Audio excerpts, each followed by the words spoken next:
Сәлем, менің каналыма қош келіпсіз. Менің есімім Қарлығаш Сапарқызы.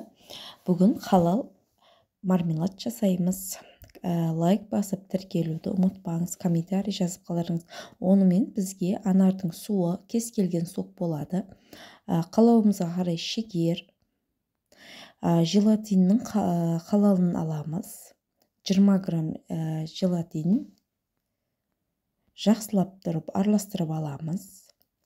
Және жақсылап араластырып болғаннан кейін 10 минутқа тынытып қоямыз. 10 минуттан кейін осындай масса болады бізде.